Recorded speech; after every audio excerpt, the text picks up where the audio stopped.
Mukumbuke mapatano ya kusene sita.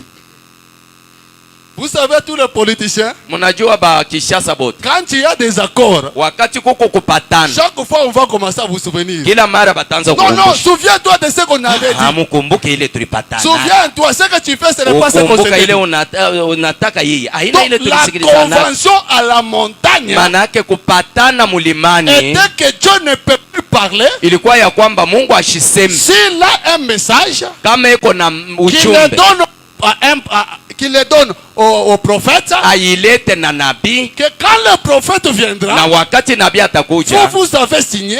mweye nous mulipitia allons le masi croire. na ashie tutaamini. Voilà la convention qu'on doit se souvenir. Njoo ile mkusanyiko ndio tunapaswa kukumbuka. Voilà l'accord de Mont Horeb. Tazama mapatano ya kumulima ya C'est Oleba. pourquoi Dieu Njoo maana Mungu dit, avant de vous envoyer Élie, mbele ya kunutumia Eliya, souvenez-vous des accords de Sanicite. mukumbukeni mapatano ya kusana sata. Souvenez-vous Mukumbukeni de nos accords de Mont Horeb. kupatana kwetu kumulima ya Oleba. Aujourd'hui, si beaucoup de tabernacles ont des problèmes, Leo kama mamaskari ya mingi iko na mambo, ils sont tentés de violer les accords de Mont Horeb. beko nenda na kualabisha mapatano ya kumulima ya Quand Oleba. il parle de Malachie 4, Wakati banasema Malakia il ine, commence avec Malachie 4 chapitre 5. bananza na Malakia ine sura Ils 5. sont tentés de fuir les accords. Beko nenda na kukimbia mapatano. Mais nous, Lakini nous shie restons avec les accords de Mont Horeb. tuko nabakia na mapatano ya mulima ya Oleba. Écoutez maintenant ce que Frère Branham dit. Musikie sasa kile ndugu Branham anasema. Nous sommes dans la prédication. Tuko mu mahubiri. Les œuvres sont l'expression de la foi. Matendo njo kuonekanisha kwa imani. Qu'est-ce que Frère Branham dit? Ndugu Branham anasema nini? Voilà. Attends, on cherche ça. Chunga tuko natafuta ile.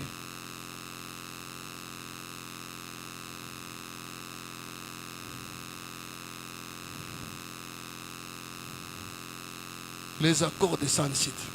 Mapatano ya Tu vois kusana. tous les politiciens Unaona qui sabote étaient partis à Sanicite. wale barienda kusana site. Chaque fois quand il y a un problème. Kila mara kama kuko Non, mambo. non, les accords de Sanicite. Hapana mapatano Non, ya les kule. accords de ceci. Hapana mapatano Les ya ile. accords de cela. Mapatano ya ile. C'est pourquoi Dieu aussi est descendu. Ndio maana Mungu na yeye alishuka. Souvenez-vous de nos accords. Mukumbukeni mapatano Les yetu. accords de Mont Horeb. Mapatano yetu ya kumulima ya Oleba. Frère Branham dit ceci. Ndugu Branham anasema Les hivi. œuvres sont l'expression de la foi. Matendo ndio kuonekanisha kwa imani. Paragraphe 137. Kifungo yake 137. Branham dit. Branham anasema Autrefois, mara ingine je parlais de l'homme face à face. nilisema na mtu uso kwa uso, Mais au temps de Moïse, lakini wakati ya Musa, lorsque le feu descendu du ciel, wakati moto litoka mbingu les gens kushuka, dirent bantu bakasema que Moïse parle pas Dieu. Musa aseme hapana Mungu, De peur que nous ne mourions. kwa woga tusikufwe. Branham dit, Branham anasema c'est pourquoi Dieu a dit, ndio maana Mungu alisema je ne leur parlerai plus de cette sorte. shitasema kamwe nabo muyi aina, Je leur susciterai un prophète. ntabalamushia nabii. C'est comme cela qu'a toujours été le système de Dieu. Njo hivi hali ya Mungu inikalaka Depuis Mont Horeb, tangia mulima ya Oleba, d'après les accords de Mont Horeb, kisha kupatana kwa mulima ya Oleba, Dieu ne peut pas te parler. Mungu hawezi kusema na Il wewe, doit passer par les prophètes. anapasha kupitia kwa nabii. Tu ne peux pas venir avec un message Hawezi kuya na ujumbe qui contredit notre Moïse. ile kuna kuombanisha Musa wetu. Notre Moïse est allé aussi à notre Mont Horeb. Musa wetu alienda naye kumulima ya Oleba Et il a reçu le message. na alipokea Ce ujumbe que lui dit, ile yeye nous anasema, sommes obligés de croire. na shi tunashurulukia kuamini. Voilà les accords de Mont Horeb qu'on doit toujours se souvenir. Tazama mapatano ya pamulima ya Oleba, tunapasha On kukumbuka kila doit mara, toujours. tunapasha kila siku. Frère Branham parle Ndugu Branham anasema presque dans le même sens. mpaka munamna moja moja, Nous karibu sommes dans la prédication. tuko mu mahubiri. Qui dites-vous que c'est? Muko nasema niko nani? En paragraphe 150 à 153. Kifungu yake mia makumi tano na makumi tano na tatu. Frère Branham dit ceci. Ndugu Branham anasema hivi. Lorsqu'il leur apportait le message, wakati alibaletea ujumbe, ils ont dû d'abord le croire. Bari kwanza bariamini. Quand Moïse leur apportait le message, wakati Musa alibaletea ujumbe, ils ont dû d'abord le croire. Bari kwanza bariamini. Mais après qu'il les a fait sortir de là, sasa kisha kubatosha kule, alors Dieu a dit, na Mungu akasema, je vais leur prouver que je suis cette colonne de feu qui a été que tu as rencontré dans le désert. Ntabakikishia kusema sema niko huyu ngusa la moto ule ulikutana naye mujango. Alors Dieu a dit, na Mungu akasema, rassemble-le tous autour de la montagne. ubakusanishe bote kando kando ya mulima. Mes frères, banduku, Dieu rassemble autour de la montagne. anataka batukusanishe kando kando ya mulima. C'est là qu'il y a le vrai message. Njoo kule kuko ujumbe ya kweli. Rassemble-le tous ubakusanishe bote autour de la montagne. kando kando ya mulima. Rassemble-les tous autour de la montagne. ubakusanishe bote kando kando ya mulima. Branham dit, Branham anasema, puis Dieu est descendu sur le sommet de mont Sinaï kisha Mungu akashuka yulu ya nchongo ya mulima ya et Sinai, s'est mis à faire entendre le bruit des tonnerres. na akaanza kusikilizisha makelele ya mungurumo. Alors le peuple a dit, Sasa taifa ikasema, que Dieu ne parle pas, Mungu ashiseme, que Moïse parle. Musa ye aseme. Frère Branham dit, Ndugu Branham anasema, Dieu a dit alors, Mungu akasema basi, je ne leur parlerai plus comme ceci, shitasemezana kamwe nabo munamna hii, mais je leur susciterai un prophète qui parlera en mon nom. lakini ntabalamushia nabii ule atasema mujina langu. Donc quand le prophète parle, wakati nabii anasema, il parle au nom de Dieu. eko nasema mujina la Mungu. Pourquoi il parle au nom de Dieu? Juu ya nini eko nasema mujina la Il Mungu? parle au nom de Dieu Eko nasema mujina la Mungu en fonction des accords de Mont Horeb. kupitia mapatano ya kumulima ya Oleba. C'est ça la convention. Njo ile mukusanyiko C'est ça likuwa. les accords. Njo mapatano. N'oublions jamais ces accords-là. Mushisabu kama ile mapatano ile. Vous voyez? Munaona?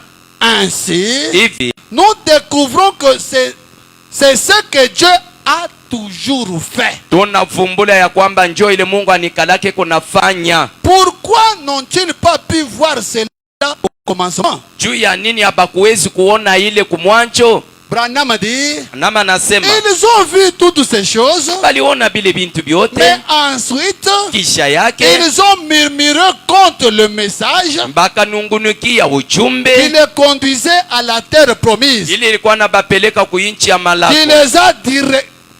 qui les a directement mis en route, na ile libaweka mala moja les munjia conduisant à la terre promise. yenye kubaongoza kuinchi ya malako. Le message qui les a fait sortir des dénominations. Ujumbe ile libatosha mu mazebu. Le message qui les a fait sortir même chez les Kimbangu, chez les catholiques. Ujumbe ile libatosha kubakimbango na bakatolika. Le message qui les a mis en route pour marcher. Ujumbe ile libaweka mu balabala jua Ils sont kutembea. effectivement sortis. Na balitoka Ils kika. ont commencé la marche. Na Mais balitembea. ils ont commencé à murmurer contre ce message-là. Lakini bakanza kunungunikia ile ujumbe Quand ile. ils étaient en Égypte, Wakati balikuwa mu le Misri, message de Moïse était bon. ujumbe ya Musa ilikuwa mzuri. C'était l'excellence. Ilikuwa ya Mais quand mzuri. ils ont quitté l'Égypte, Lakini wakati balitoka dans Misri, le désert, ndani ya ils jangwa ont commencé à douter. bakanza kushakia. Pourquoi? Juu ya nini? Le maître de Corvée ne les tapait plus. Maana yake shefu wa Bikongwa ni akuga na wanapika tena. C'est ainsi qu'ils ont même commencé à penser comment rentrer en Égypte. Ndio maana bakaanza kuwaza sema kama turudia tu Ils Misri. ont commencé à douter du message. Bakaanza kushakia Et ujumbe. comme ils ont commencé à douter, Na sasa vile bakaanza Dieu kushakia, les a menés à la montagne Mungu akabapeleka pour qu'ils ne kumulima. puissent pas douter. Hivi bashiwe na Ils ushaka. arrivent à la montagne, Anafika kumulima eux-mêmes bo penyewe. réclament les accords de Mont Horeb. Banalomba mapatano ya mulima ya Oleba. Seigneur, Bwana nous parlait, nasi parlait. lakini hatutake muhii namna, Nous nous voulons des. hatutake hii, Nous, tunataka que toi, tu puisses parler à une personne. wewe useme muntu moja Et cette personne vient nous parler. na ule muntu akuye kusema nasi. Voilà les accords de Mont Horeb Tazama mapatano ya kumulima ya qu'il ne Oleba, faut jamais oublier. ile hatuwezi kamwe Et à kusabu. partir de ces accords, Na tangia kupitia ile mapatano Moïse Musa est devenu la voix de Dieu. akakuwa sauti ya Mungu. Un prophète, Nabii il est la voix de Dieu. yeye ni sauti ya Quand vous Mungu. voyez le prophète, Wakati unaona vous nabii avez vu Dieu. unaona Mungu. Tout ce qu'il parle, Yote iko nasema c'est Dieu qui parle. ni Mungu iko nasema. Amina. C'est pourquoi Ndio maana Dieu avait dit à Moïse, Mungu alisema na Musa, je fais de toi Dieu niko na kufanya we Mungu pour ton frère Aaron. juu ya ndugu yako Aroni. C'est la Bible. Ni Biblia. Moïse était Dieu. Musa alikuwa Mungu, Mais lakini on ne l'a jamais adoré. abaya mwabuduaka kamu. Toi aussi tu es Dieu. We na wewe uko On Mungu, ne doit pas t'adorer. abawezi kukuabudu. Mais dans cet âge, Lakini mwiki il y kizazi a un autre Dieu, un homme. Mungu mwingine mutu Avec Calvici, Nadi Bala, William Marion Branham. William Marion Branham, Mais nous ne l'adorerons lakini jamais. hatutamwabudu kamwe. Le Dieu adorable, Mungu wa c'est kuabudu le Seigneur ni Jésus-Christ. Bwana Yesu Il n'y Kristo, en a pas un autre. hakuna mwingine. Même si vous dites je suis Dieu, Hata unasema niko Mungu, ce n'est pas un problème, c'est haina normal. mambo, iko sawa, C'est normal. iko sawa. Branham est Dieu, Branham ni Mungu, c'est normal. iko sawa, Mais lakini l'adorable, wa kuabudiwa c'est le Seigneur Jésus-Christ. ni Bwana Yesu Kristo. Amina. Je pense que c'est bien compris. Mimi munelewa mzuri. Moïse Musa est devenu la voix de Dieu. akakuwa sauti ya Mungu, Et nous aujourd'hui, na shi nous pia avons notre Moïse. tuko na Musa wetu. Notre Moïse doit être aussi la voix de Dieu. Musa wetu anapasha kuwa tena na ye sauti ya Mungu. Lisons d'abord frère Branham. Tusome kwanza ndugu Branham Il dit ceci anasema hivi dans la mu prédication, mahubiri, la lettre audio. barua kwa ya Ojo. Ok. La lettre audio à Lee Vail. Barua ya Ojo kwa Levi, paragraphe 87. kifungo yake 87. Écoutez votre prophète. Musikie nabii wenu. Branham dit ceci. Branham anasema hivi, Je dis. nilisema.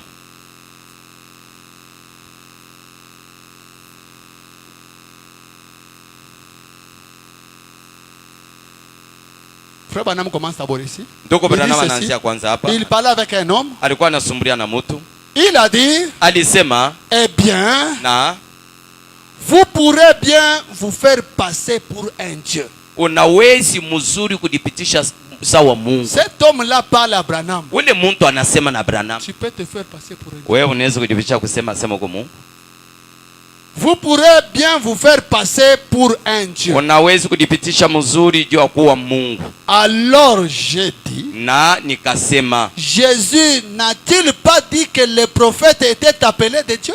Yesu akusema ya kwamba banambi balibaita sema ni ba Mungu? Même dans la Bible, Adam ndani ya Biblia Jésus a reconnu que les prophètes sont de Dieu. Yesu alitambua ya kwamba banabii ni ba miungu. Mais les croyants du message aujourd'hui, Lakini baminifu ba ujumbe ils leo aiment que vous puissiez croire que Moïse était Dieu, banapenda uamini ya kwamba Musa alikuwa Mungu, que Paul était Dieu, ya kwamba Paulo alikuwa Mungu, Esaïe était Dieu, Isaia alikuwa tous Mungu, les prophètes étaient Dieu, banabii bote balikuwa Mungu sauf Branham. kutosha mu Branham. Quand vous parlez de Branham, il est aussi Dieu. Kama unasema Branham na yeye ko Mungu, C'est un adorateur de Branham. ni mwabuduaji wa Branham. Je ne suis jamais adorateur de Branham. Shina kamwe mwabuduaji wa Branham. Les adorateurs de Branham, Pa kuabudu Branham, ils ont une grande confusion sur la divinité de Jésus-Christ. beko na mvuruku mkubwa yule ya Mungu bwa Yesu Kristo. Si tu as des confusions sur la divinité de Jésus, Kama uko na mvuruku yule ya Mungu bwa Yesu, tu peux basculer, aller à l'adoration de Branham. unaweza kuangukia ku ngambo ya bale beko na Mais abudu Branham. si tu n'as pas de confusion sur la divinité, Lakini kama una na mvuruku yule ya Mungu, jamais tu ne peux adorer Branham. kamwe hawezi kuabudu Branham.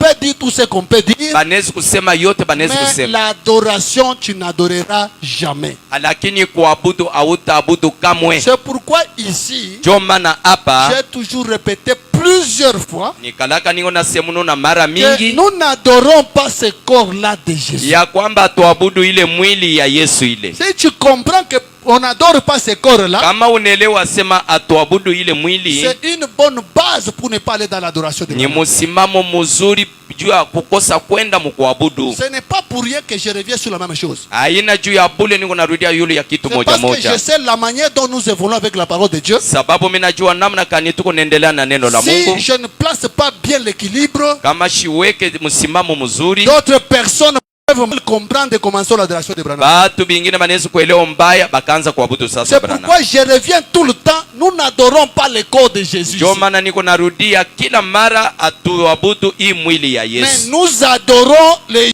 Jésus qui était dans le corps de Jésus. lakini tuko naabudu yeye alikuwa ndani ya mwili ya Yesu. Alors le Jésus qui était dans le corps de Jésus là, Yesu ule alikuwa ndani ya mwili ya Yesu il ule, peut changer de corps, anawezi kubadilisha mais mili, il restera Jésus. lakini atabakiaka paka Yesu. Qui est ce corps de Jésus? Anawezi kutoka hii mwili ya Yesu Entrer dans le corps de Branham, aniingia mu mwili ya il Branham, est Jésus. eko Yesu. Même quand Branham dit, Hata wakati Branham nous anasema adorons un Dieu qui est en moi. tunaabudu Mungu mwenye kuwa ndani Oui, mwake, oui, ndiyo ce Dieu-là, yule Mungu c'est ule Jésus-Christ. ni Yesu Kristu. Frère Branham dit, Ndoko Branham dans la anasema prédication, regardez à l'invisible, mu mahubiri kuangalia kuyashoonekana, Branham dit, Branham anasema la nuit dans la maison, usiku mu nyumba yangu je n'ai pas eu sommeil. shikukuwe na bushingisi. Toutes les prières que vous êtes en train de faire la nuit, Maombi yote Mungu nafanya busiku toutes ile, ces prières-là ile maombi yote viennent ile vers moi. iko nakuya kwangu. Nous disons Amen. Tunasema amina. Les prières Maombi ne pouvaient qu'aller vers Branham. ilipasha kwenda paka kwa Branham. Pourquoi? Juu ya nini? Le Jésus que nous adorons Yesu ule tuko na abudu était dans ce corps-là de Branham. alikuwa ndani ya mwili ile ya Branham, Le Jésus-là lakini ule Yesu n'était ule pas au ciel.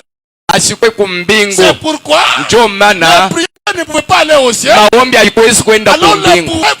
les prières Maombi devaient chercher le trône. ilipasha kutafuta kichi ya Où est Yesu, le trône? kichi ya Où est le trône? kichi ya Yesu Et kwa les prières na maombi sont allées vers ce trône. ilienda ku kichi ya Yesu. Ce corps ici, Hii mwili c'est le trône de ni Jésus. kichi ya Yesu ya Ce Yesu. corps ici, Hii mwili c'est le trône de ni Jésus. kichi ya Yesu ya Toi Yesu. aussi, Na wewe tu es pia le trône de Jésus. uko kichi ya Yesu ya Yesu.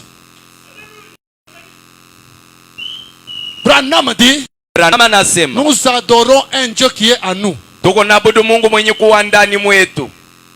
Branham est déjà parti. Hein? Branham alisha kwenda, Nous n'adorons pas le Dieu qui est dans Branham. atuabudu sasa Mungu mwenye kuwa ndani ya Branham. Branham est déjà parti. Branham alishaenda, Maintenant, sasa nous adorons le Dieu qui est dans le frère et dans la sœur. tuko naabudu Mungu mwenye kuwa ndani ya ndugu, ndani ya C'est dada. pourquoi Jésus lui-même a dit, Ndio maana Yesu yeye mwenye alisema dans peu de temps, wakati kidogo le monde ne me verra pas. dunia haitaniona, Mais lakini mweye vous me verrez. mutaniona. Pourquoi? Juu ya nini? Je serai avec vous, Ni nitakuwa na mweye, je serai aussi en vous. mimi nitakuwa tena ndani mwenu. Si tu es baptisé du Kama Saint-Esprit, uko mwenye kubatizwa na Roho Mtakatifu, Jésus est en toi. Yesu yuko ndani mwako. Si tu n'es pas baptisé du Kama una Saint-Esprit, mwenye kubatizwa na Roho tu Mtakatifu, marches avec quelqu'un qui est baptisé du uko Saint-Esprit. natembea na mtu mwenye kuwa na batizo ya Roho Tu marches Mtakatifu, avec Jésus. wewe unatembea na Yesu.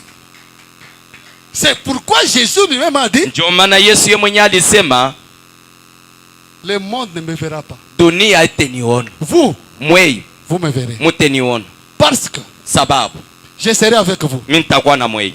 Si je ne suis pas en toi, Kama shina ndani mwako, je suis avec vous. niko na wei, Je marche avec vous. niko natembea na mwei, Et je serai aussi en vous. na nitakuwa tena ndani mwako. Maintenant, si tu es baptisé du Sasa kama Saint-Esprit, uko mwenye kubatizwa na Roho il est Mtakatifu, en toi. iko ndani Il mwako marche aussi avec na toi. iko natembea tena na wei. Mais si tu n'es pas baptisé du Lakini Saint-Esprit, kama una mwenye kubatizwa na Roho il Mtakatifu, marche seulement avec toi. iko natembea tu na wei. Mais Jésus. Lakini C'est Yesu, pourquoi dans Matthieu chapitre 25, ndio maana Mathayo 25, Jésus est en train de parler Yesu iko nenda na kusema de ce qui va se passer quand il va descendre. kwa ile itikana wakati atashuka. Il dit quand il viendra juger, Anasema wakati atakuya kuhukumu, je vais séparer des brebis asema avec des boucs. ntatenkanisha bambushi na bankondolo.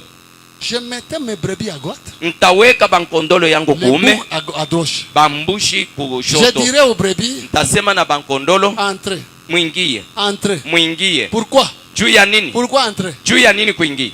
J'étais nu, Nilikuwa uchi, tu m'as habillé. ulinivika. Je manquais des unités, Nilikuwa nakosa tu mayunite, as acheté des unités. uliniuzia. J'étais malade, Nilikuwa mgonjwa tu m'as visité. na ulinitembelea. Jésus malade. Yesu mgonjwa? Oui, oui, Ndiyo.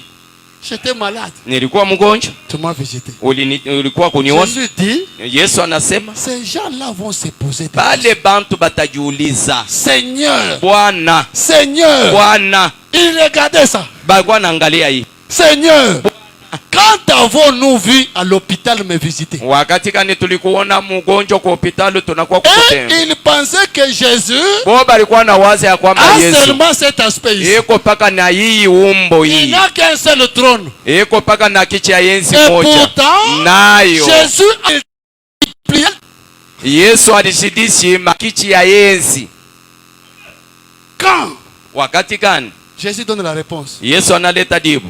Quand tu avais payé des unités à faire Ambroise, là, Wakati ulilipa unité kwa ndugu Ambroise, c'était à moi. ilikuwa ni kwangu. Ah bon? Ah. Les autres aussi, les boucs, Mbusi on les a chassés. bana bafukutoka mtoka L'ouvrier du baba tenda kazi ba wofu c'est savoir ce qui est bon à chua kizuri faire et ne pas le faire. Tu sais que tu dois aider ton frère. unajua sema unepuka Il n'y a pas de problème. hakuna mambo, Il n'y a pas de problème. hakuna mambo, Tu es ouvrier de l'uniquité. lakini uko mtekaji wa uofu. Jésus dit au bouc, Yesu anasema na bambushi, éloignez-vous de moi. mwende mbali na mie, Vous ouvrier de l'uniquité. mwe batenda kazi ba uofu. J'ai été nu. Nilikuwa uchi, Tu ne m'as pas habillé. akunivike Toi, wei on t'a jamais vu. shia kuonaka. C'est la première fois de te voir. Ni mara yangu ya kwanza ya kukuona hapa. Oh, Jésus change des apparences. Yesu yuko nabadilisha uso. Vraiment, Branham nous a beaucoup aidé. alitusaidia Vous sana. devez comprendre Napasha kuelewa que Jésus change des apparences. ya kwamba Yesu yuko nabadilisha mauso, Mais le même Jésus. lakini yuko nabakia Yesu moja C'est moja. pourquoi frère Branham dit Ndio maana ce matin, hii asubuhi Jésus-Christ est le même, Yesu Kristo yuko sawa sawa à l'exception du corps physique. mwili. Quand tu regardes ton frère à côté là, Wakati unaangalia ndugu yako pembeni, voilà Jésus. tazama Yesu. Si tu veux faire quelque chose de bon, Fanya vizuri kwa Yesu, fais-la uifanye mwenye kwa pembeni yako. ici. Quoi qu'il arrive, Kufike nini? nous avons des Jésus ici. Tuko na ba Yesu hapa. Nous avons des Jésus Tuko na ici. ba Yesu hapa. Si tu peux prendre la décision, Kama unaweza kubeba mpango, bon, il faut que je donne $10 à Jésus. inapasha nilete kujito Yesu. Donc, si tu donnes à tout le monde, Kama unaleta hata na batu bota. 10. Kumi Donc, quoi pamoja. qu'il arrive, Jésus a reçu ton $10. Hata inapanda inashuka, Yesu anapokea $10 yake. J'ai aidé ce frère ici, il est vraiment ingrat. Nasaidia Je huyo vais ndugu celui-là, yao regarde kwa ce qu'il a kushukuru. fait. Angalia La vile sœur anafanya. Ethel, regarde ce Mimi qu'il a naleta fait. na ule dada, angalia vile anakuwa. Peut-être elle, Saa zingine yeye elle marche avec Jésus. eko natembea na Yesu, Elle n'est pas Jésus. ashina Yesu, Mais lakini il y a toujours Jésus quelque part. kuko paka Yesu fasi fulani hapa. C'est pourquoi j'avais même prêché. Ndio maana nirubiri Tournez les regards vers Jésus. mugeuke mwangalie Yesu. C'est pour que vous puissiez bien comprendre ce que vous faites. Hivi mupate kuelewa kile uko nafanya. Tu viens, non, pasteur, prie pour moi. Unakuja sema pastor uniombee. Tu regardes à qui? Unaangalia kwa nani? Tu vois ces vestes? Uko naona hii ngochi. ces vestes? Unaangalia ngochi. Tu regardes mon français là un peu bizarre? Unaangalia ile Kifransa ile ya bulebule ile. Tu regardes à quoi? Uko naangalia kunini? Tu vois quoi? Uko naona nini? Même pasteur Sylvain a chanté. Hapana, pastor Sylvain aliimba. Quand tu regardes, Wakati unaangalia, qu'est-ce que toi tu vois? wewe uko naona nini?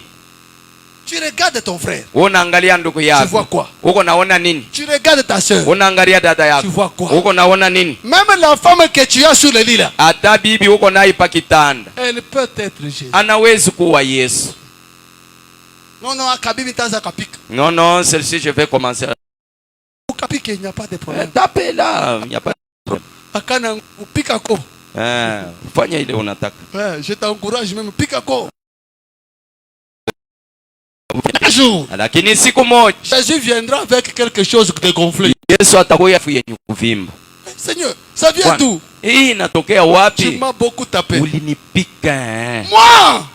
Mie. Hein? Ndi. Attends, je vais changer d'apparence. Chunga nitabadilisha sasa Que je uso. te présente l'apparence que tu Nikuoneshe connais. sasa uso ili nilikuyaka na Tu ile regardes siku. maintenant l'apparence. Unaangalia uso. L'apparence de ta femme.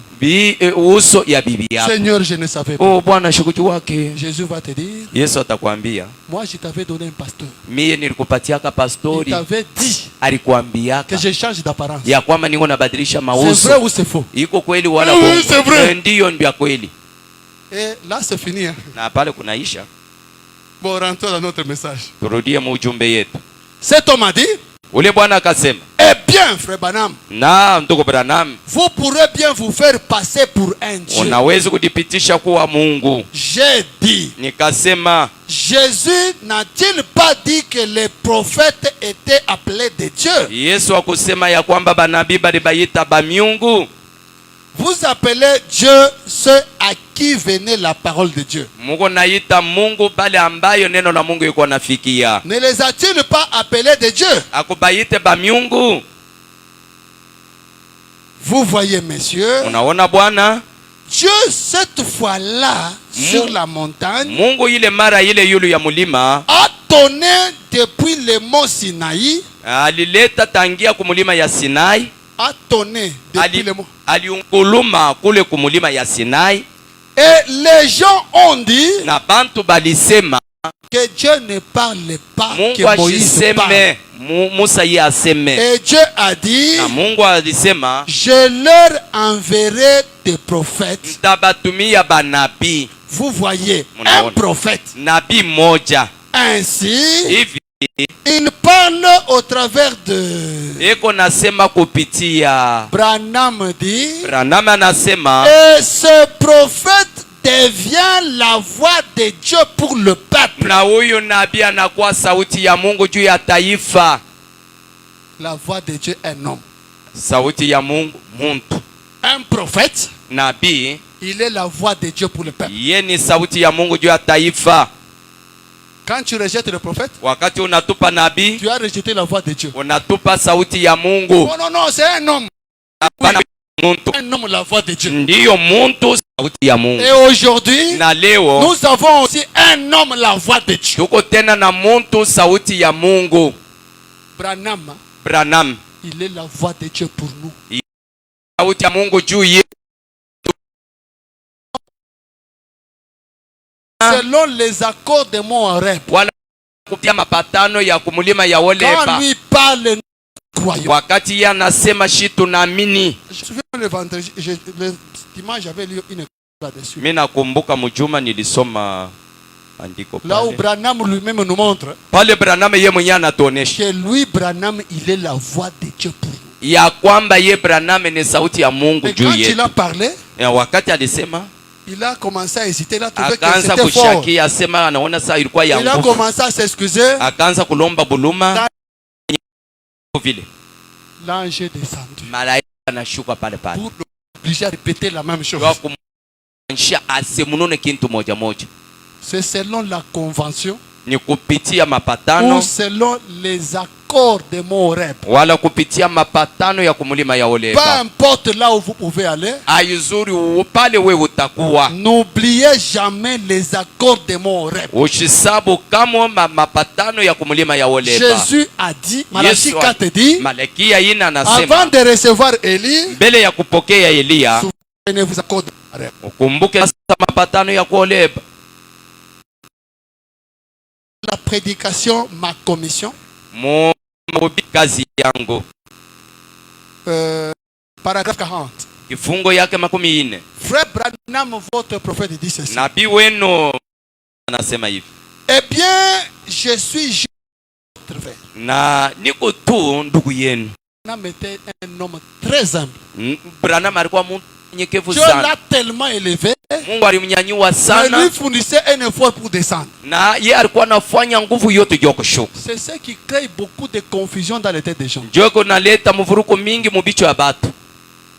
Non, non, regarde Branham, lui m'a dit. Angalia Branham yeye mwenyewe alisema. Yeye mwenyewe alisema. Eh bien, je suis juste votre frère. Na niko tu ndugu yenu. Je suis juste votre frère par la grâce de Dieu. Niko tu ndugu yenu kwa neema ya Mungu. Quand l'ange de l'Éternel descend, cela devient une voix de Dieu. Lakini wakati nakuya sasa sauti ya Mungu juu yenu. Peut-être que c'est là. Saa zingine ile Bon, si je vous ai offensé en disant cela, kama ninikwarisha mkusema ile, pardonnez-moi. munisamee. J'ai perçu que cela a peut-être suscité un ressentiment quelque part. Minavumbula ya kwamba ile naleta shaka fashimo fulani. Mais Lakini je suis la voix de Dieu pour vous. niko sauti ya Mungu juu yenu. La voix de Dieu Sauti ya Mungu pour nous, juu yetu c'est un homme. ni muntu Selon les accords kupitia mapatano de Moreb. ya mulima ya Oleba. Donc quand tu veux parler de Malachie 4, Kama unataka kusema yule ya tu Malakia veux 4, recevoir Élie de Malachie 4. unataka kupokea Elia wa Malakia 4, Souviens-toi ukumbuke qu'il est la voix de Dieu pour vous. yeye ni sauti ya Mungu juu yako. Mais je suis la voix de Dieu pour vous. Vous voyez? Lakini niko sauti ya Mungu juu yenu. Mungu naona. Branham dit, Branham anasema, je le répète cette fois-ci sous l'inspiration. mina isemununa imara chini ya uvuto. Je me suis mal senti la première fois, Nilisikia mubaya mara ya kwanza, mais cela l'a répété. lakini ule anaisemununa. Donc quand il a dit pour la deuxième fois, Wakati anaisema juu ya mara ya pili, ce n'était plus Branham, haikuwa sasa Branham. c'est l'ange qui est venu confirmer. Ni malaika anakuya kuhakikisha. L'ange entre dans sa bouche, Malaika anaingia mkinywa yake. il dit, je suis l'ange, je Anasema suis la voix de Dieu. niko sauti ya Mungu. Et puis, bumuntu bunamukuya. Kisha yake seki yeye Quand il a yumeveni. senti que les gens ont tenté de douter, Wakati anaona mtu beko nenda na kushakia. Branham dit qu'il est la voix de Dieu pour nous. Branham anasema iko sauti ya Mungu juu yenu. Pardonnez-moi. Mnisamee, Pardonnez-moi, j'ai mnisamee. senti vraiment que Mimi je vous ai chopé quelque part. Mimi nikwarisha fashi fulani. Il voulait corriger. Alitaka L'ange kutengeneza. descend. Malaika anashuka. Je suis la voix de Dieu pour Niko vous. sauti ya Mungu juu yenu. Il dit, bon, la première fois là, Anasema ile mara ya Quand kwanza je hii, parlais là, wakati nilisema je pale, sentais un nilikuwa ressentiment. nasikia, C'est pourquoi j'ai demandé ndio pardon. maana nililomba Mais usamee. cela Lakini ile est descendu. ule Il a anashuka, parlé. anasema Branham, Branham, la voix de Dieu pour nous. sauti ya Mungu juu yetu. Si vous voulez croire, vous Kama croyez. unataka kuamini, unaamini. Si vous ne voulez pas, c'est votre problème. Kama hutaki, shini mambo yako. Moi, je ne dois pas cacher des choses. Mie siwezi kufichika bitu. Je dois présenter des choses Mimi napasha kuonesha bitu telles qu'elles sont dites. mpaka vile banaisema Selon l'accord de Moareb, kupitia mapatano ya mulima ya Oleba. si Dieu doit parler, Kama Mungu anapasha kusema, si Dieu a un message à donner, kama Mungu eko na ujumbe ya kuleta, il ne le donne qu'à une personne. eko na ileta na muntu mmoja tu, nabii. Faudrait pas que quelqu'un suscite. Hapana muntu analamuka. Oh non, non, vous savez, ici Branham a commis des erreurs. Unajua hapa Branham anafanya mankoti. Mais La convention de Horeb. Sasa mapatano ya mulima ya Horeb Tu l'as mis ça où? unaiweka wapi? Quand tu viens corriger là. Wakati unakuya Les kutengeneza accords là. mapatano ile. Malachie 4:4. Malakia 4:4. Souvenez-vous des accords de Horeb. Mkumbukeni mapatano ya pamulima ya Toi Horeba. tu viens corriger. Wewe unakuya Tu kutengeneza. corriges sur base de quoi? Uko natengeneza yulu ya nini? Vous entrez dans un... Uningia mu maskari. On commence à corriger frère Branham. Bananza kutengeneza nduku Branham. Quittez cette église là. Toka ile kanisa. Même si il y a des miracles. Atako muko mijiza. Quittez. Toka mo. Les gens sont obligés de respecter les accords. Bantu banashurulukia kuheshimu mapatano. Les accords de Horeb. Mapatano ya mulima ya Horeba. Même les politiciens ici. Ataba kisiasa haba. Un petit rien. Mambo kidogo. Non, non, les accords de... Hapana mapatano yetu ya kusene site. Non, non, les accords de Genève. Mapatano yetu ya Saint Sylvestre. Il se rappelle les accords. Beko nakumbuka mapatano. Il se rappelle. Beko nakumbuka. Kumbushan.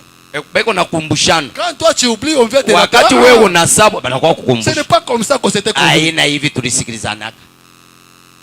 Nous aussi, Si pia quand quelqu'un oublie, wakati muntu anasabu rappelez-le. umukumbushe. Malachie 4, verset 4 dit, Malakia sura 4 mstari ya 4 inasema, souvenez-vous des accords de Horeb. ukumbuke mapatano ya kumulima ya Horeb. On s'était convenu.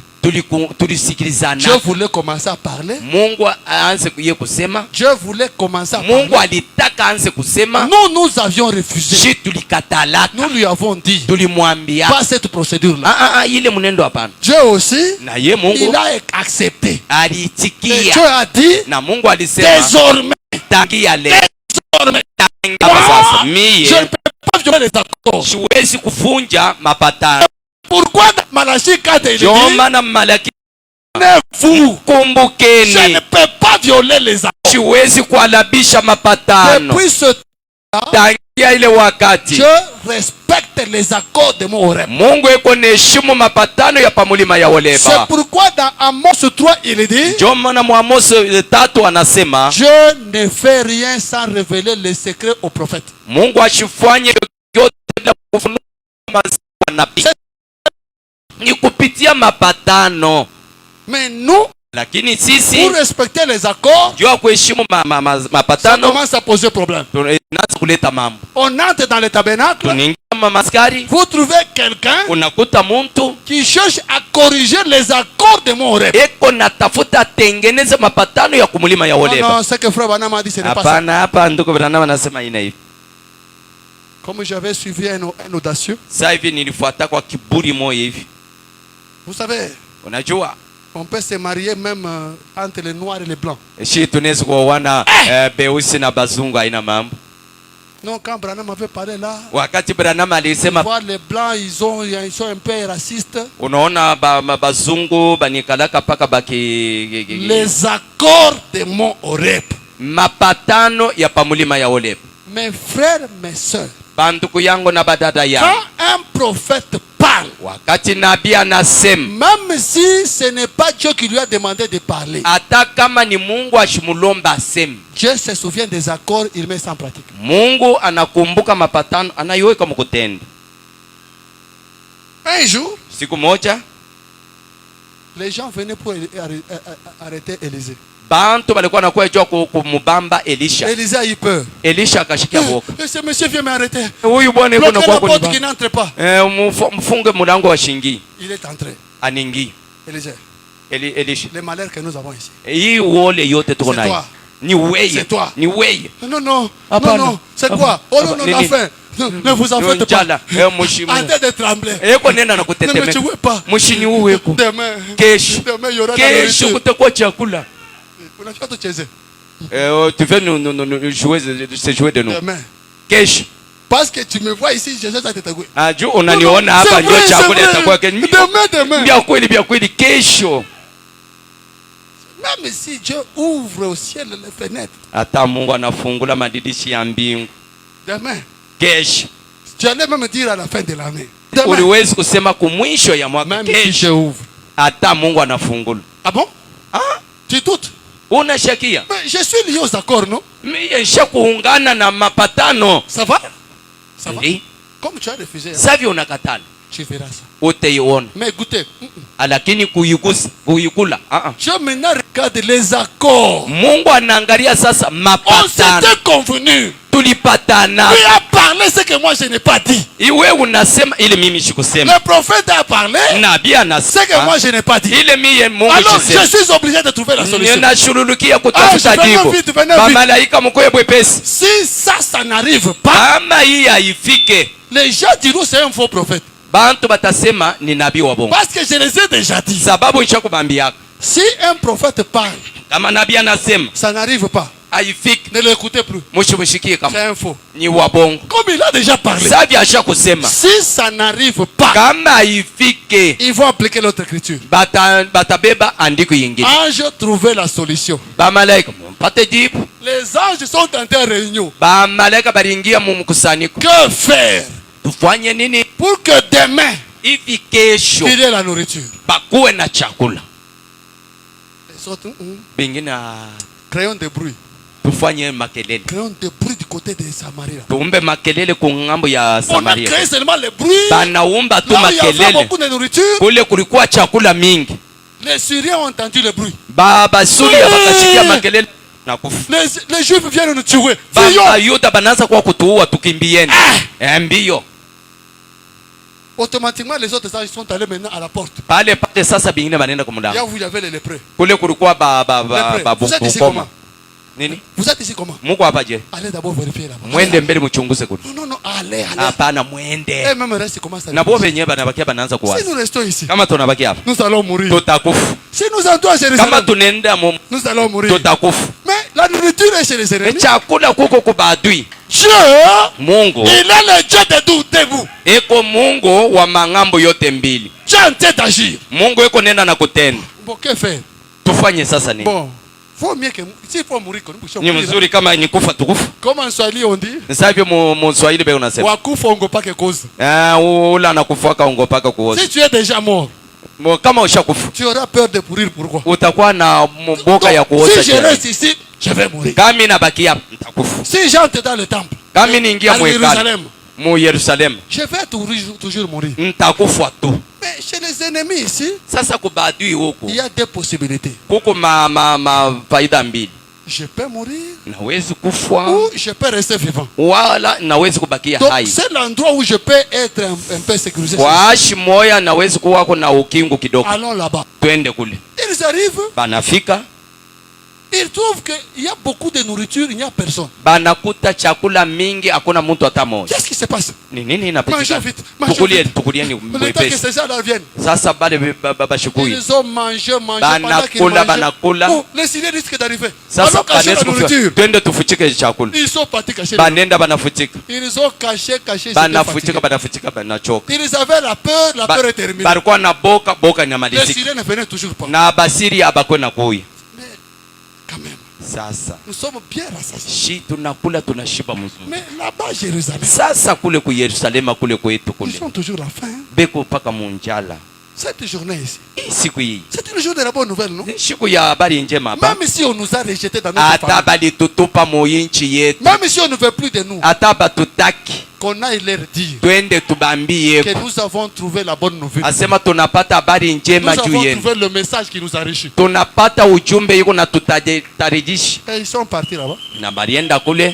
Ce que le prophète a dit Ile nabii alisema est arrivé tel qu'il avait dit. inafika vile alisema. Pourquoi? Juu ya nini? Convention de Mont Horeb. Mapatano ya kumulima ya Horeba. Quand le prophète parle, Wakati nabii anasema ça doit arriver inapasha kufika selon la convention de Mont Horeb. kupitia kupatana kwa mulima ya Horeba. Élie aussi, Elia naye je pense toujours à Élisée. na waza mpaka Non, Elisha. c'est Élie. Elia Quand le roi wakati mfalme qui était malade, mfalme ule alikuwa mgonjwa. au lieu d'aller consulter le prophète, Pale pa kwenda kumuona nabii, il dit, il anasema appelle les gens, anaita batu. allez regarder le féticheur là, Mwende muangalia muloshi ule, allez dans les maisons des dons, mwende mu zawadi ya munyumba ya zawadi. qu'on puisse un peu vous dire ce qui se passe. Banwambie kile kunapitikana. Quand les gens sortent pour partir, Wakati bantu banaluka jua kwenda. Dieu descend. Mungu anashuka.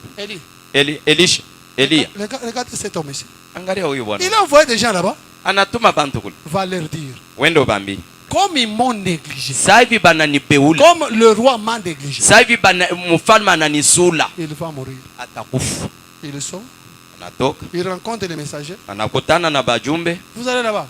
Munenda kule. L'Éternel a dit. Wa milele anasema. Allez dire au roi. Mwende mseme na mfalme. Comme il a négligé Dieu d'Israël. Sasa hivi anasabu Mungu wa Israeli.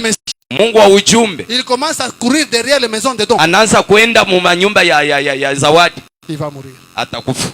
Quand on dit au roi, le roi allez arrêter ce type-là. Mwende mubambe ule bwana ule.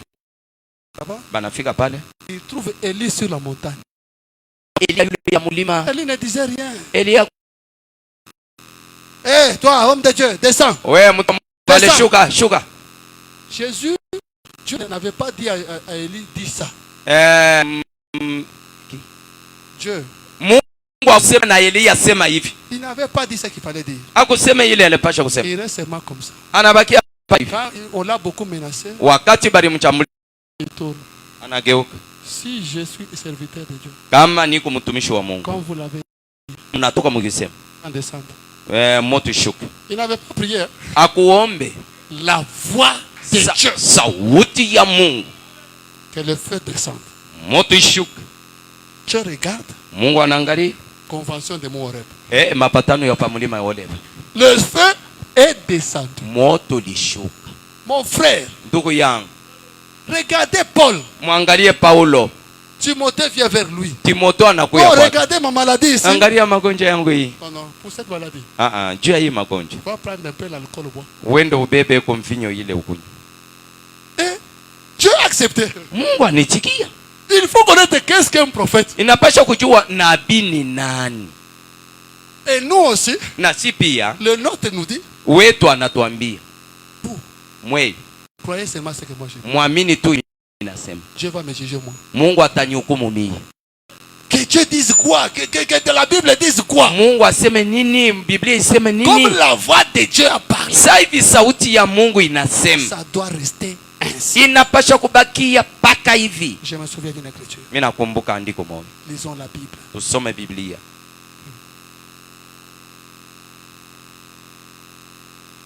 La Bible, je pense que ça doit être dans Marc. Allons dans Marc, je pense que ça doit être Marc. Ça fait longtemps que j'ai lu ça.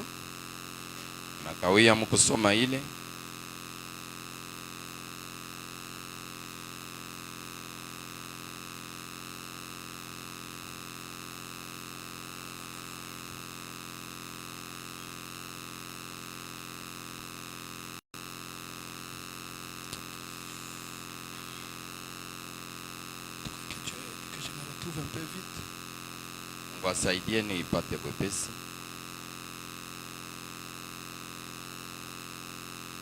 Un prophète, Nabii, il est la voix de Dieu. Ce que lui dit, Dieu est obligé d'accomplir ça. Peu importe ce que vous pensez. Peu importe même ce que Dieu avait déjà dit.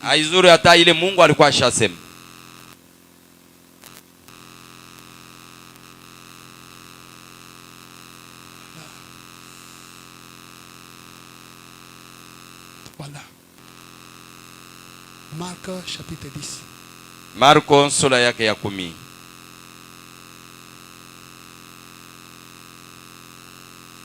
Marc chapitre 10. Marko sura ya 10. On commence par le verset 2. Naanzia kwa mstari ya pili. Les pharisiens l'abordèrent et pour l'éprouver, ils lui demandaient. Et pour l'éprouver, Bafarisaye bakamuona na juu ya kumujaribu na bakamuuliza. Ils lui demandèrent s'il est permis à un homme de répudier sa femme.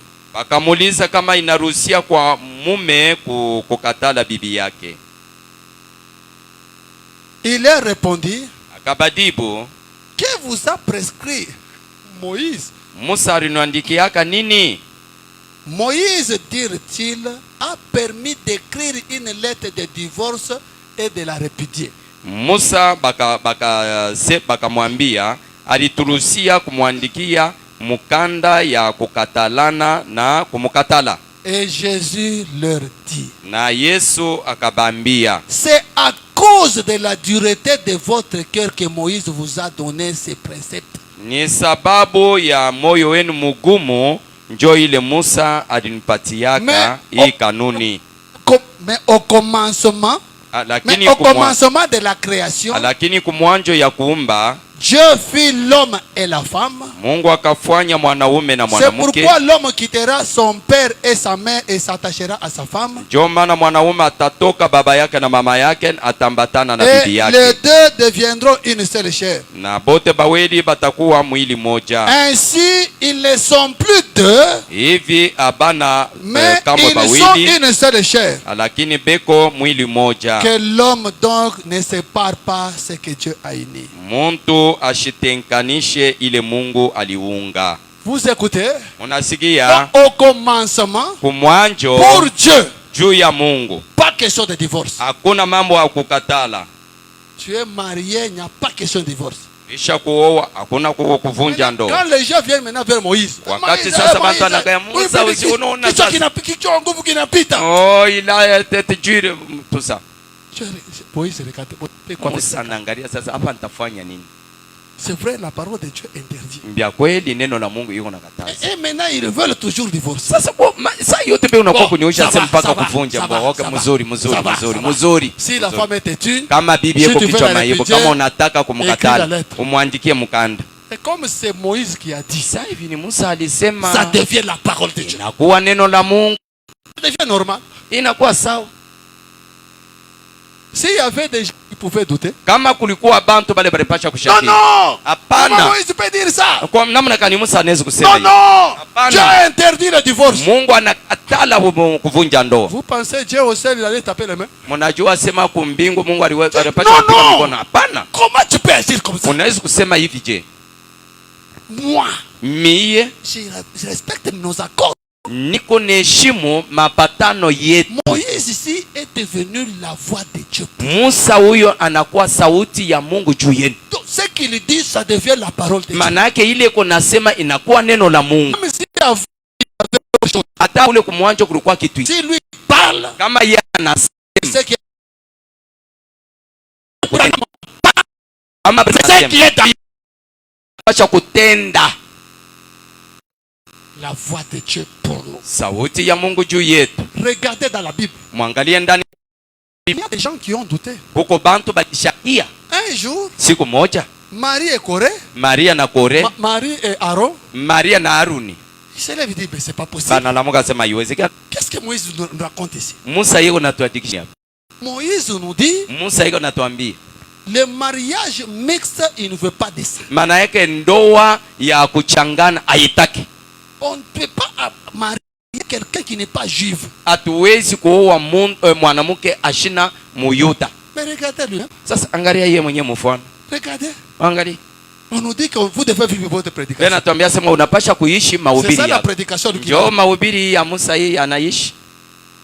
Ce que Moïse avait fait, ile Musa alifanya, ce n'était pas la parole de Dieu. Haikuwa neno la Mungu. Mais les accords de Horeb. Lakini mapatano ya mulima ya Horeb. Moïse Dieu descend. Mungu anashuka. Wewe ukie. Tu oses. Unapima. Tu oses attaquer Moïse. Unapima kuchambulia Musa. Dieu a frappé Myriam. Mungu alipika Myriam. Lèpre. Na bukoma. Ce n'est pas que Marie n'avait pas raison. Haina kusema Miriam akukwe na sheria. Elle avait raison. Alikuwa na sheria. La femme de Moïse, bibi wa Musa, c'était une païenne. Alikuwa mumpagano. Mais lakini selon les conventions, kupitia mapatano, selon l'accord, kupitia mapatano, le prophète, nabii devient anakuwa la voix de Dieu. Sauti ya Mungu. Aujourd'hui aussi, leo tena Malachie 4 nous dit, Malakia ina anatuambia, souvenez-vous des accords. Mukumbukeni mapatano. Ce que Élie te dit, ile Elia anakuambia, ça devient la parole de Dieu. Inakuwa neno la Mungu. Même si la Bible disait autre chose. Hata Biblia ilikuwa nasema kitu ingine. La Bible te disait, Biblia ilikuwa nakwambia, Adam et Ève ont mangé le fruit. Adam na Eva balikula ntunda. Mais Élie vient, Elia anakuja, il dit, anasema, non, hapana, c'est l'acte sexuel. ni tendo ya usarati. Ça reste ainsi. Elia a déjà parlé. Mais Elia ashakusema. C'est comme ça qu'on doit recevoir Élie. Njoo ile tunapasha kupokea Elia. C'est ce qui est promis. Njoo ile barilaka. Il y a beaucoup de gens qui confondent bale wanavuruka prophète, nabii et don de prophétie. Na zawadi ya unabii. Oh non, Branham a commis l'erreur, corrigeons. Hapana, Branham anafanya nkosa tutengeneze. On ne peut jamais corriger un prophète. Habawezi kamwe kutengeneza nabii. Mais celui qui a le don de prophétie, lakini mwenye kuwa na zawadi ya unabii, on doit étudier ça. Tunapasha kumfunza. Ça m'étonne dans nos tabernacles. Iko na nishangaisha mu maskari yetu. Vous allez dans un tabernacle, unenda mu maskari qui traite les gens qui ont le don de prophétie, iko na beba bantu benye kuwa na mazawadi ya unabii comme des prophètes. Sawa banabii. Vous arrivez là-bas, unafika kule. Bon, maintenant Dieu va parler. Hapa sasa Mungu atasema. On commence à faire le bruit là-bas. Bananza kufanya makelele kule. La personne vient, il vient. Muntu anakuya. J'ai ton message. Niko na ujumbe ya. Dieu a dit, Mungu anasema. Demain, kesho, ne pars pas au travail. Ushende kwa kazi. Et puis croyez le message. Mwaminifu tena wote. Il vient, non, quand je suis allé par papa serre ouais tout. Anakuya pana ndio kule nabii wangu Mungu alisema. Dieu Mungu anasema. Voilà, c'est ça Dieu. Maintenant, le Dieu qui a parlé. C'est le prophète, bien c'est le don de prophétie. Ni nabii ou bien zawadi ya unabii. Parce que le prophète, sababu nabii, on ne peut pas juger. Hapawezi kumhukumu. Mais Branham dit, lakini Branham anasema, le don de prophétie, zawadi ya unabii, il faut 2 ou 3 inapasha bawili wala batatu pour étudier c'est vrai ou faux. Kuweka mtu chini. Pour étudier ce qu'il a dit c'est vrai ou faux. Kufunza ila anasema kweli wala bongo. Quand tu arrives seulement comme ça. Hapana unafika hivi. Oh non. Hapana. On a donné la prophétie. Oh banaleta il y a quoi vraiment? Quand je suis seulement arrivé comme ça, il a cité mon nom. Wakati anafika na taya na ndina yangu. Les écritures maandiko sont brisées. Banaivunja. Tu es devant qui? Uko mbele ya nani? Si tu es devant le prophète, kama uko mbele ya Branham, ne discute pas.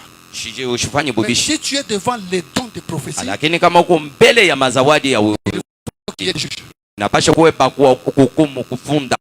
Comme c'est vraiment capital, sasa hivi ni ya mafa, on dit ça. Tunapasha kuisoma.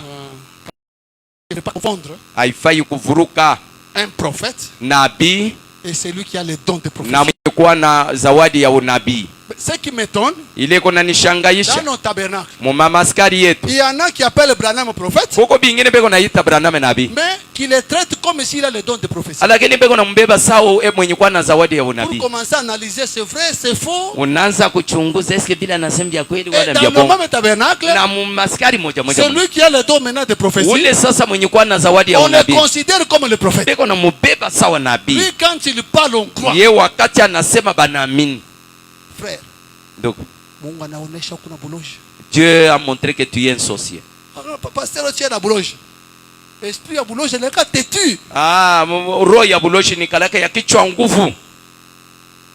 Donc pour le moment, maana yake hapa sasa, dans la plupart des maisons de dons là, zaidi mu manyumba ya zawadi mule, on ne voit que la sorcellerie. Mungu anaona beko naona paka buloji. On ne voit que les blocages. Beko naona bizuizo. Dieu montre on est en train de te combattre. Mungu yuko ananionyesha beko nenda na kuombanisha. Dieu montre. Mungu yuko anaonyesha. Il est en train de montrer qu'il y a la sorcellerie dans la maison. Beko nenda na kuonesha sema kuku buloji ndani ya nyumba. C'est pas ça. Ni paka hili. Tu ne peux pas entrer comme ça. Non. Dieu montre. Hawezi kuingia hivi asema mimi naonesha. Dieu montre. Mungu yuko anaonesha. Jana tu étais dans une chambre d'hôtel. Ulikuwa mchumba ya hotel. Ça Dieu ne voit pas. Ile Mungu yeye aone. Usharati. Tu vois seulement non la sorcellerie c'est ce que tu vois. Mpaka buloji njoo bule Mungu yuko naona. Et le blocage. Na bifungu. C'est ce que Dieu voit. Njoo ile Mungu anaona. Lisons le prophète. Tusome nabii. Frère Branham dit ceci. Ndugu Branham anasema hivi. Dans la prédication, l'ange et la commission. Malaika na kazi. Paragraphe 40. Kifungo yake 40. Prêché en 1950. Yenye kuhubiriwa 1950. Branham dit ceci. Branham anasema hivi. Un prophète est une personne confirmée dès la naissance. Nabii ni mtu mwenye kuhakikisha tangia kuzalikwa kwake. Il vient avec la parole du Seigneur. Eko nakuja na neno ya Bwana. Il continue. Anaendelea. Il y a une différence entre un prophète et un don de prophétie. Kuko achanisho kati ya nabii na zawadi ya unabii. Si vous remarquez bien dans la Bible, kama mnatazama mzuri ndani ya Biblia, la guérison c'est au pluriel. Matunzo ni kubwingi. Les dons de guérison. Mazawadi ya matunzo. Branham dit. Branham anasema prophète est un prophète. Nabii ni nabii. Il y a un don de prophétie. Kuko zawadi ya unabii qui est dans l'église. Yenye kuwa ndani ya kanisa. Qui doit être jugé. Ile banapasha kuhukumu par 2 ou 3 juges. Kwa bawili wala bamwamuzi batatu. Quand cela est donné. Wakati ile banaileta. Je pense que vous avez très bien compris. Mimi nawaza mnasikia mzuri. Le don de prophétie. Zawadi ya unabii sont l'église. Iko ndani ya kanisa. Quand un don de prophétie donne une prophétie. Wakati zawadi ya unabii inaleta unabii. Branham dit. Branham eko nasema. On doit. Banapasha. Juger d'abord ça. Kuichunguza. Est-ce que c'est Dieu? Eti ni Mungu? Est-ce que c'est le diable? Wala ni diable. Faudrait pas que nous ayons des dons des dons de prophétie dans l'église. Haifai tuko na mazawadi ya unabii ndani ya kanisa. Nous commençons à les traiter comme des prophètes. Tunaanza kuibeba sawa banabii. Ça m'étonne pour le moment. Iko na nishangaisha hapa sasa. Il y a même beaucoup de pasteurs pour le moment. Kuko ba pastori ba mingi hapa sasa. Comme partout on dit révérend, pasteur, évêque, tout ça. Sawa fashi yote peko naita mheshimiwa, pastori, kadhalika na kadhalika. Bo banabadilisha sasa mwito. Ils sont devenus des prophètes. Bo banakuwa banabii. Non, moi mon don c'est le prophète. Mimi zawadi yangu mimi niko nabii. Prophète. Nabii. Oui, moi je suis prophète. Ndiyo mimi niko nabii. Il y a même frère Cédric qui m'a monté une affiche. Koko nduko Cédric alionesha nani? Avec un pasteur qui a même écrit son nom là-bas. Pasteur wa tabernacle mwenye asema prophète. Au lieu d'écrire pasteur, il a écrit prophète tel. Pale pa kuandika pastori fulani asema prophète fulani. Tous les gens qui ont les dons de prophétie. Manake bantu bote benye kwa na zawadi ya unabii. Ils commencent à dire qu'ils sont des prophètes. Banaanza kusema ni banabii. Continuons. Tuendelee. Il faut vraiment que nous puissions vraiment foncer bien là. Inapasha kupika msumari zaidi pale. Ingie sana. Parce que beaucoup de gens aujourd'hui, non, nenda mu tabernacle fulani. Parce qu'il y a beaucoup de gens, je vais dans tel tabernacle. En tout cas, mimi nafika mule tu Mungu alisema. Quand je suis arrivé là-bas, Dieu a parlé. Si ce n'est pas Dieu, tu parles que c'est Dieu. Tu vois ce que tu fais?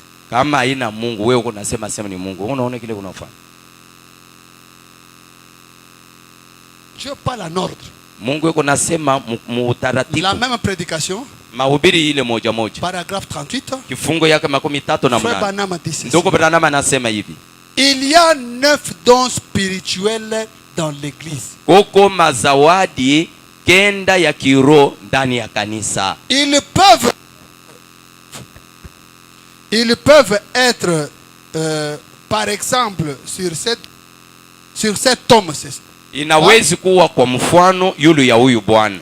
Sur cet homme ce soir. Yulu ya huyu bwana imangari. Et si celui-là de ce côté-là. Na yulu ya ule ngambo yingine ile. Et ainsi de suite comme cela. Na kazalika vile. Mais la prophétie de ces gens-là est autre. Lakini unabii ya bale bantu na bingine. Il doit y avoir. Kunapasha kuwa. Il doit y avoir 2 ou 3 témoins pour examiner cela. Kunapasha kuwa bashuda bawili wala batatu juu kuchunguza ile. Épouse parole. Je pense que vous m'écoutez très bien. Parce que je sais c'est un grand mouvement qui est maintenant dans le tabernacle. Le réveil de Kamouche. Ce n'est pas la parole de Dieu. Ce sont des choses qui ne cadrent pas avec le message. On doit combattre cette chose-là. Nous sommes d'accord avec les dons. Dans l'église, on doit avoir des dons. Mais les dons doivent opérer conformément à la parole de Dieu. Frère Branham dit, dans l'église, si les dons doivent parler, c'est 2 ou 3. Vous entrez dans un tabernacle. Oh, pour le moment, Dieu va parler. Les prophéties commencent, on prend 5 heures du temps avec les prophéties. Et tu es assis là, non, Dieu est en train de parler. Un Dieu qui amène le désordre dans les foyers.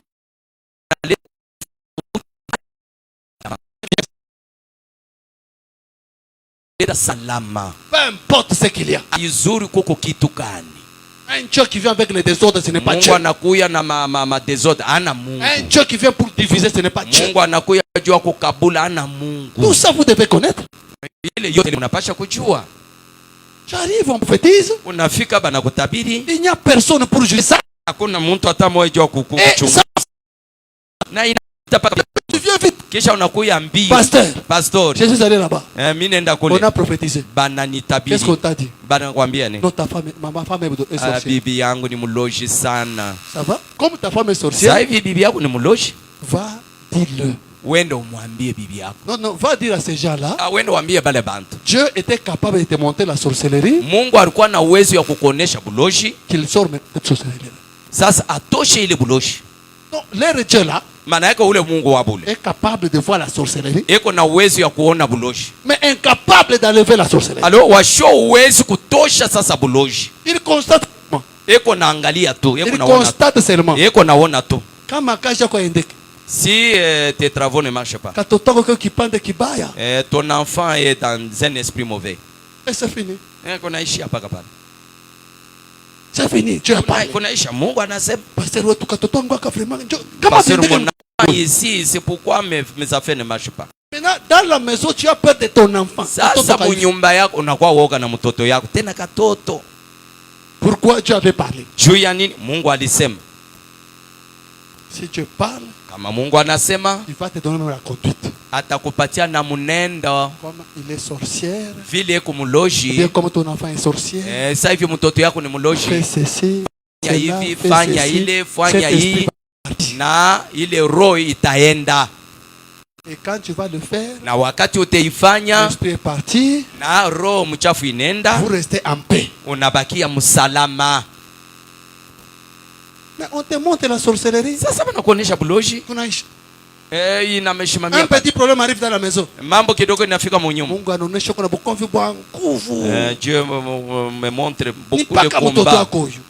C'est seulement cet enfant ici. Beaucoup d'enfants sont sur la rue. Batoto bamingi beko mu balabala. Parce qu'on les a chassés que c'était des sorciers. Sababu bali bafukuza kwa manyumba yabo asema ni baloji. Vous qui pensez au divorce. Mwe beko na waza mkuvunja ndoa. Divorcer seulement.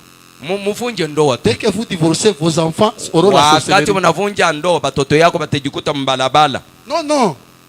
Dès que vous divorcez, pale tu unavunja ndoa, vos enfants ont déjà la sorcellerie. Batoto yako bashakuwa na buloji. Quand un homme wakati bwana a ses enfants eko na batoto yake avec la marâtre, na bibi mwingine.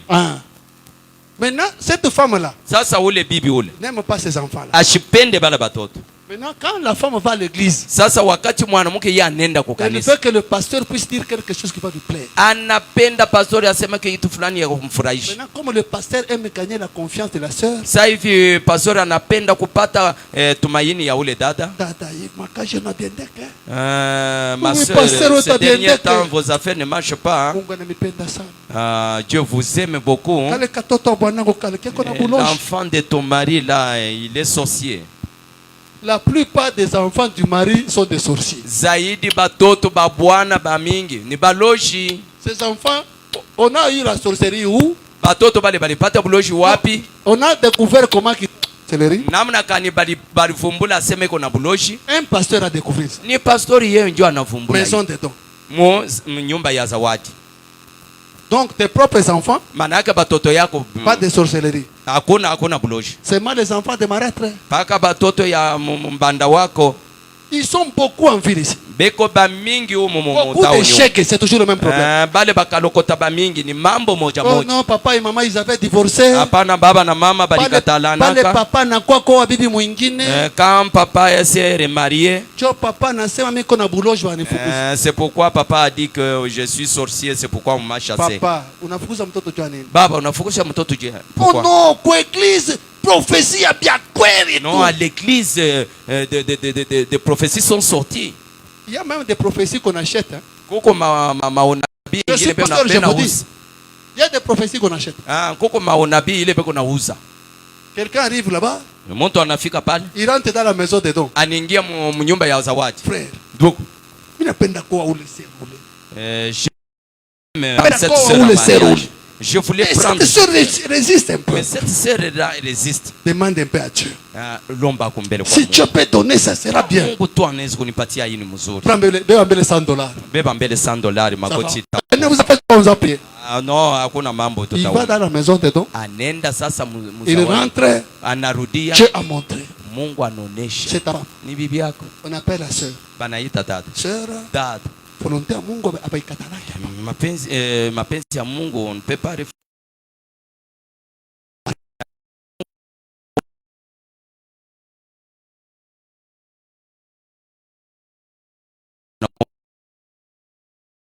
les gens, la sœur, la sœur est là, qu'est-ce que je peux faire?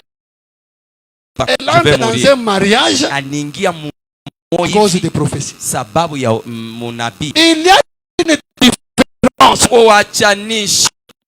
de prophétie kati ya zawadi ya unabii et le prophète. Na nabii. Avec le prophète, on ne discute pas. Na nabii ababishanake. Les dons de prophétie discuter. Zawadi ya bishana. Oui. Unasema kweli. Mais attendons.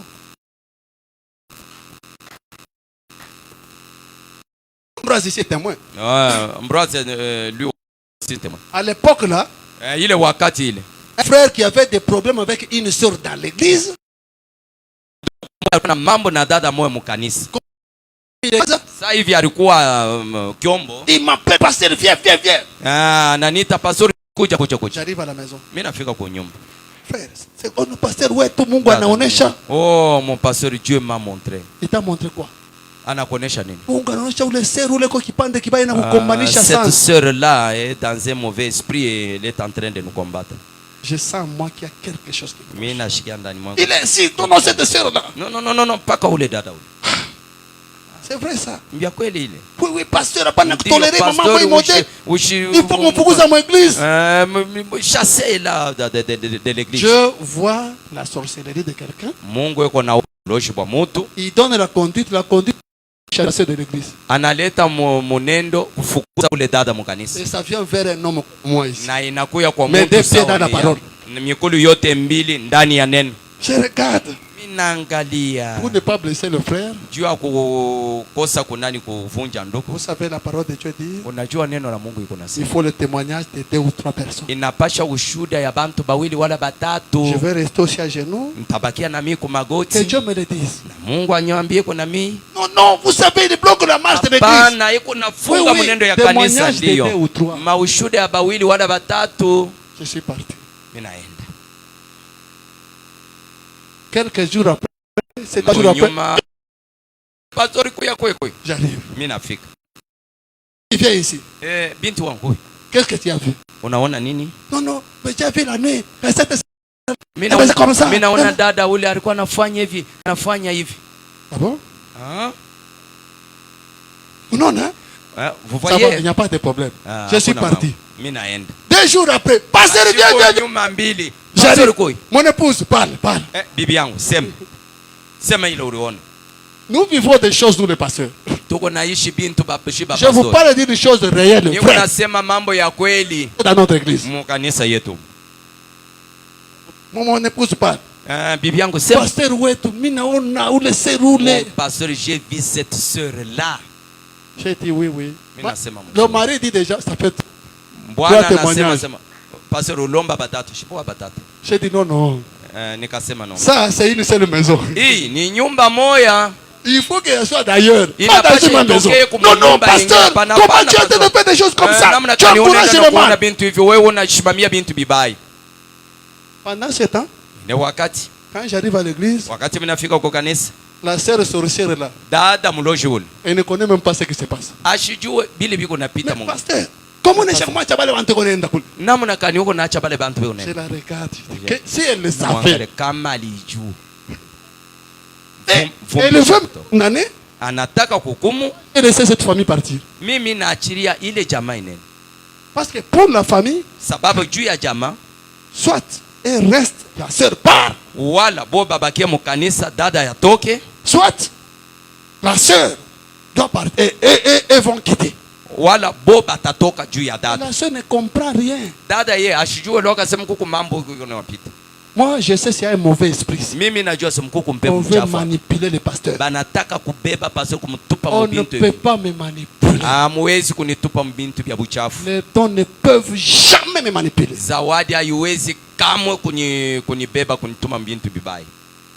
On doit juger. Quand une prophétie est donnée, jugez ça. Quand je suis arrivé, on a dit exactement mon nom. On a donné le nom de ma femme. On a donné ma date de naissance. Et puis on a dit ça. Et tu t'accroches à ça. Comme si c'était la parole du prophète. Non, non. On s'accroche à la parole du prophète comme question de vie ou de mort. Mais les dons de prophétie, Branham dit, on doit juger ça. Il faut deux ou trois personnes. On vérifie.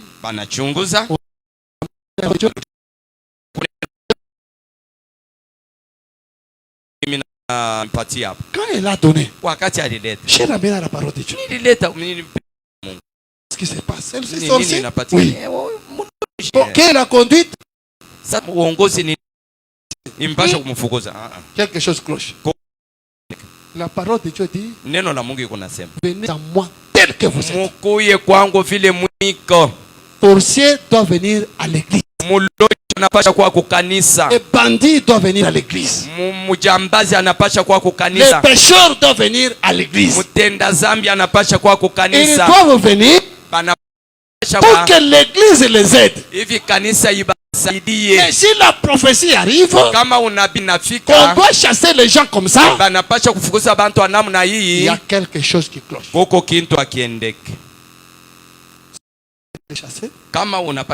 C'est pour qu'ils partent en cours. Donc Dieu n'a pas de solution. Le Dieu de Branham a toujours la solution.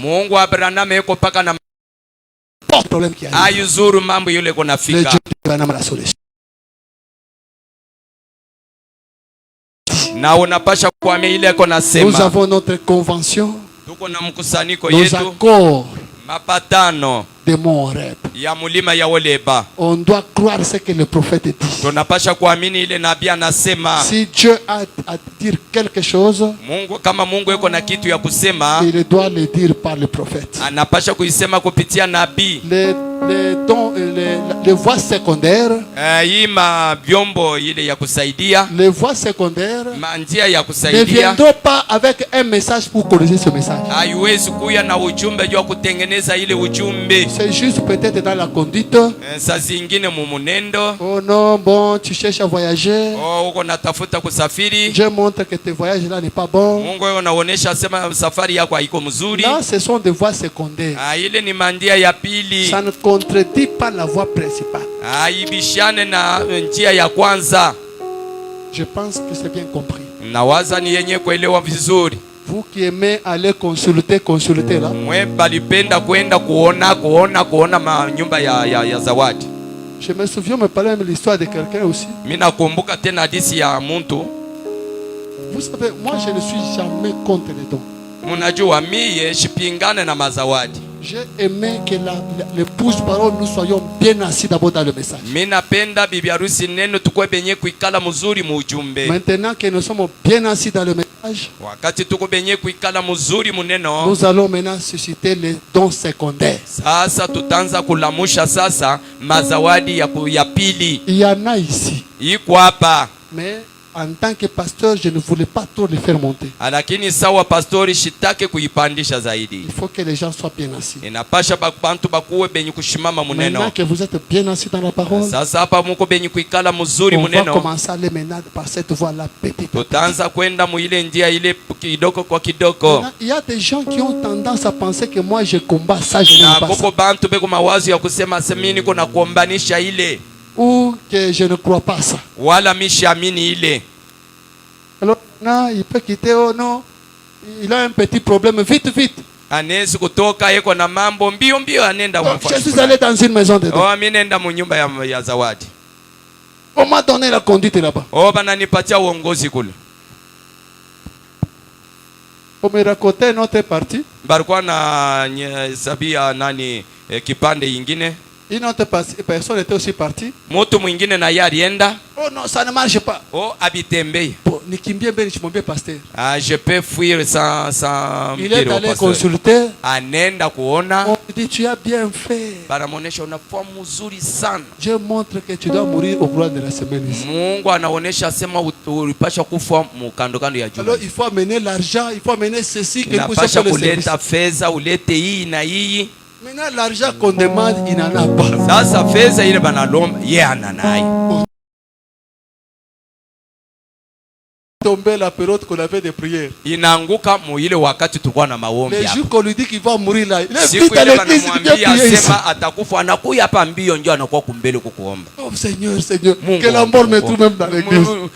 Lufu inukuta tano mu kanisa. Il n'est pas mort. Na ashina mwenye kufa na leo. Ces histoires-là, il y a des choses. Il y a des vrais, mais beaucoup sont des faux. Na bia mingi ni bongo pa bongo. Beaucoup sont des faux. Bia mingi ni bongo. On sait que tunajua ya kwamba beaucoup de gens aiment aller à l'église. Batu ba mingi banapenda kwenda kwa kanisa. Comme s'ils allaient chez un féticheur. Inakuwa sawa nenda kwa muloji moyo mfumu. Qu'on puisse lui dire. Jua bamwambie.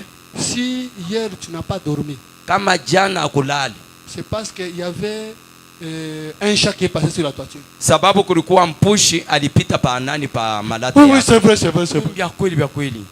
Branham dit. Ndoko Branham anasema que les dons ne guérit pas. Zawadi haitunzi. Les dons ne font rien. Zawadi haifanye kitu. Les dons ne changent rien. Zawadi haibadilishe kitu. Les dons c'est seulement la foi. Zawadi yuko naleta paka imani. Tu as la foi, tu appliques maintenant la prière et ça marche. Sasa maombi uko nashi. Maintenant tu arrives, oh non, vous savez quand ça ne marche pas. Sasa unafika kama vitembea. C'est sorcier. Ni sababu mtoto yako ni muloji. Tu rentres à la maison. Unarudia kwa nyumba. L'enfant que tu aimais là. Mtoto ule ulikuwa unapenda ule. La haine s'installe. Chuki sasa nikala ndani mwako. Tu es parti à l'église. Unaenda au lieu d'avoir l'amour, pale pa kupata mapendo, on passe en toi la haine. Banaweka ndani mwako chuki.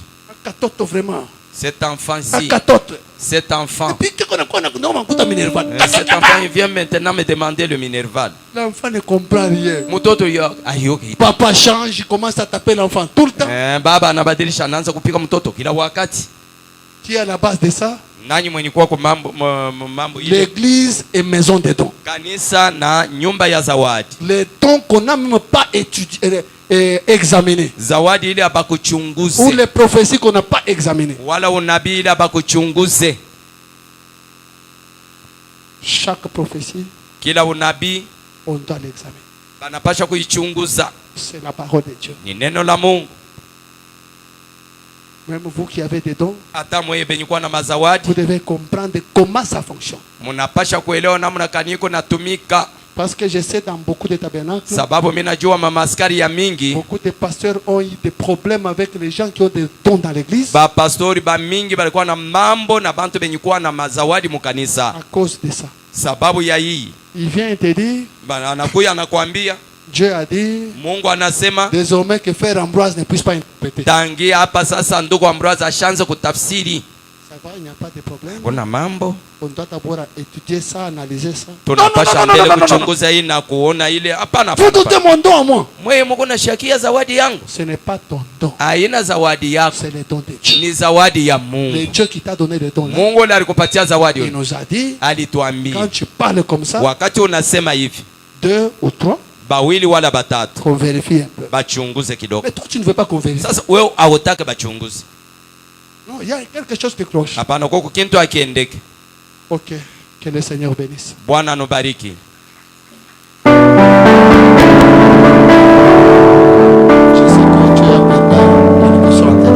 Mimi najua sema Mungu aliruhusia sema tuingie muhii. Même c'est pourquoi.